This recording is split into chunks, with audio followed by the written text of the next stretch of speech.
کبھی کبھی زندگی اس جگہ آ پہنچتی ہے کہ آگے کوئی راستہ نہیں اور واپسی کا تصور نہیں۔ پھر معجزے ہوتے دعاؤں سے، اور پھر کن فیکون سے تقدیر بدل جاتی ہے۔ بس صبر اور اللہ پر بھروسہ ضروری ہے۔ بے شک وہ اپنے بندوں کو مایوس نہیں کرتا۔ جس چیز پہ مشکل ہو رہی ہے وہ آسانی میں بھی بدل جائے گی۔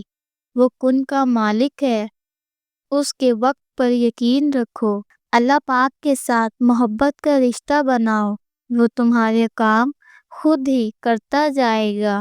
دیکھنا اللہ تمہاری ایسے مدد کرے گا کہ تم خود بھی حیران رہ جاؤ گے۔ اور جب دل اللہ سے لگا ہو تو کوئی اسے توڑ نہیں سکتا۔ تمہاری جو چاہت ہے وہ تمہیں نہ بھی ملی تو وہ اپنی چاہت میں سے تمہیں کچھ عطا کر کے تمہارا دل مطمئن کر دے گا۔ بس وہ چاہتا ہے کہ تم صبر کرو۔ جب آپ بہت دنوں بعد بہت تھک کر، ہمت ہار کر، رو کر، لڑ کر، جھگڑ کر آخری امید کے پاس جاتے ہیں، قرآن کھولتے ہیں، اپنے رب سے باتیں کرتے ہیں، تو یوں لگتا ہے کہ کوئی دھیرے دھیرے سارے زخم سی رہا ہے، مرہم لگ رہا ہے، کچھ ہے جو دل کے سارے کانٹے نکال رہا ہے، اور ایسے کہ آپ کو درد بھی نہیں ہوتا۔ جن کی پہنچ 7 آسمان پار تک ہو، ان کے زمینی کاموں کے ذریعے پھر کیسے اور کہاں سے بنتے ہیں؟ یہ خیال بڑے بڑے عقل والوں کی سمجھ سے بھی باہر ہے، کیونکہ وہ ممکن اور ناممکن کی جنگ میں الجھ کر ہار جیت کا فیصلہ خود سنا دیتے ہیں۔ تمہارا بہترین دوست تمہارا رب ہے، جو بنا کچھ کہے تمہارے حال سے واقف ہے۔ جو اپنے آپ کو اللہ کے سپرد کر کے اللہ کے ہو جاتے ہیں تو اللہ انہیں اپنے سوا سب سے بے نیاز کر دیتا ہے۔ پھر وہ کسی کے محتاج نہیں رہتے، وہ بس اللہ کے در کے غلام ہو جاتے ہیں۔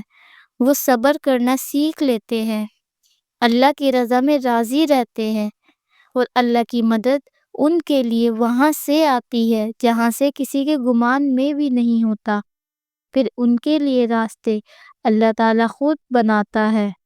نبی کریم صلی اللہ علیہ وآلہ وسلم کا فرمان ہے کہ اللہ پاک فرماتا ہے، اے میرے بندے، تو ایک گھڑی صبح اور ایک گھڑی شام میرا ذکر کر، میں ان دونوں کے درمیان تجھے کفایت کروں گا۔ اپنا یقین، اپنا ساتھی، اپنا ہمدرد اور اپنا محافظ اس رب کریم کو بنا لیں، کیونکہ بس اس کا ساتھ ہی ہمیں ہر آفت سے بچا سکتا ہے۔ وہی ہے جو ہماری مشکلات حل کر سکتا ہے، اور بس وہی رب ہماری دعائیں قبول کرنے والا ہے۔ جب ساتھ وہ ہے تو اداسیاں کیسی ہر لمحے کی، پھر یہ شکایتیں کیسی۔ اللہ سے اتنا مضبوط تعلق بناؤ کہ جس روز تم اللہ کو آواز نہ لگاؤ، اس روز اللہ فرشتوں سے کہے کہ میرے بندے کی آج آواز نہیں آئی، پتہ کرو اس کا، اور میری مدد اس تک لے جاؤ، میرا رحم اس تک لے جاؤ، تاکہ مجھے اس کی آواز آئے اور وہ مجھ سے کہے کہ یا اللہ میں ٹھیک ہوں۔ اس کے لیے ایک لمبی سانس لو اور گزرا ہوا اچھا وقت یاد کرو، اور اگر یاد کرنے کو گزرا ہوا اچھا وقت بھی نہیں مل رہا تو آنکھیں بند کر کے ایک دفعہ ان تمام مراحل پر نظر دوڑاؤ جن پہ اللہ نے تمہیں تمہارے کہنے سے پہلے ہی سنبھال لیا تھا۔ کیا تم نہیں جانتے اللہ صبر کرنے والوں کے ساتھ ہے؟ آپ صلی اللہ علیہ وآلہ وسلم نے فرمایا، جب بندہ کہتا ہے یا رب یا رب یا رب، تو اللہ فرماتے ہیں لبیک عبدی، مانگ تجھے عطا کیا جائے گا۔ جب تک ہم اللہ کی ذات سے رابطہ قائم نہیں کریں گے تب تک زندگی کی سلوٹیں بھی دور نہیں ہوں گی۔ جب کوئی ہاتھ اور ساتھ دونوں چھوڑ دیتا ہے تب اللہ کوئی نہ کوئی انگلی پکڑنے والا بھیج دیتا ہے۔ سجدوں میں سرگوشیاں کرنا سیکھ جاؤ، یہ تو لکھ دیا گیا ہے نا کہ خوشی کے ساتھ غم جوڑ دیے گئے۔ بات اتنی سی ہے کہ اگر آسمان والے کے ساتھ تعلق اچھا ہوگا تو آنسو بہا کر سکون مل جائے گا، اور اگر آسمان والے سے ہی تعلق خراب ہوا تو دل بھی بوجھل، آنسو بھی بوجھل اور زمین بھی بوجھل۔ تمہاری امید کو اللہ اب تک اس لیے برقرار رکھے ہوئے ہے کیونکہ اس نے تمہیں عطا کرنے کی ساری تیاری کی ہوئی ہے۔ نصیب جیسا بھی ہو، نماز اور قرآن سے مدد لے کر اللہ سے جو بھی مانگو وہ ضرور ملتا ہے۔ اپنی دعائیں اور صبر جاری رکھو، وہ رب تمہیں جلد ایسے نوازے گا کہ تمہاری جلسی ہوئی روح صحتیاب ہو جائے گی۔ وہ تمہاری بنجر زندگی میں اپنی رحمت کی ایسی بارش برسائے گا کہ تم ہر طرف بہار دیکھو گے۔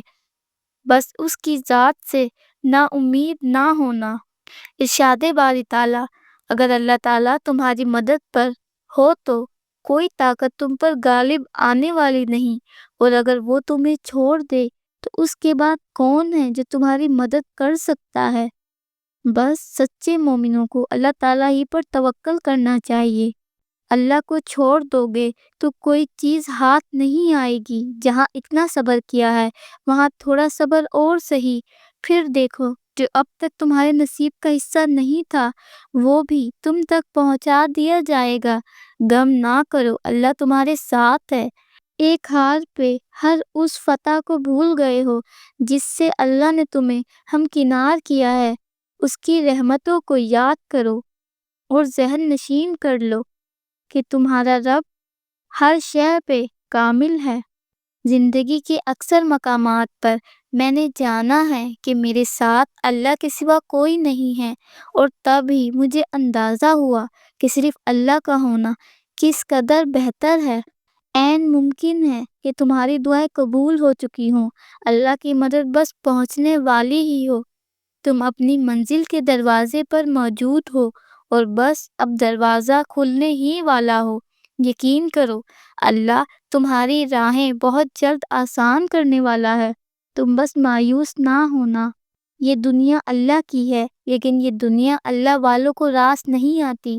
مگر تم غمگین مت ہونا، دنیا کا ساتھ ہونا اہم نہیں۔ اگر تمہارے پاس اللہ کا دیا قرآن ہے اور اللہ کا ساتھ ہے، اہل قرآن ہی در حقیقت اصل فلاح کے حقدار ہے۔ کسی شک میں مت پڑنا، منافقین کے دھوکے میں مت آنا۔ یہی ہے واحد کلام اللہ۔ دل جب درد کی کڑی گرفت میں ہو، جب کچھ کہا نہ جائے، کچھ بتایا نہ جا سکے، تب بھی وہ شہ رگ سے قریب رب سب سن اور دیکھ رہا ہوتا ہے۔ جو دلوں کے حال خوب جانتا ہے، بے شک وہ سب جانتا ہے۔ کب کس نے ٹھوکر ماری، کب کس نے ہاتھ سے رزق چھین لیا، وہ ہر درد، ہر بے کلی کا حساب ضرور لے گا۔ فکر کسی بات کی مت کریے گا، دنیا آپ کے ساتھ ہو نہ ہو، دنیا کا مالک تو آپ کے ساتھ ہے۔ بے شک جس کے لیے اللہ کی ذات کافی ہو، اس کو کسی اور سہارے کی ضرورت نہیں ہوتی۔ میری دل سے دعا ہے اللہ آپ سب کی ساری پریشانیوں کو دور کرے اور آپ کی جائز تمناؤں کو پورا فرمائے، آمین۔ پیارے ویورز، اگر آپ کو میری یہ ویڈیو پسند آئی ہو تو ویڈیو کو لائک اور کمنٹ کر کے ضرور بتائیے گا، اور مزید ایسی ویڈیوز دیکھنے کے لیے میرے چینل کو بھی ضرور سبسکرائب کیجیے گا۔ جزاک اللہ۔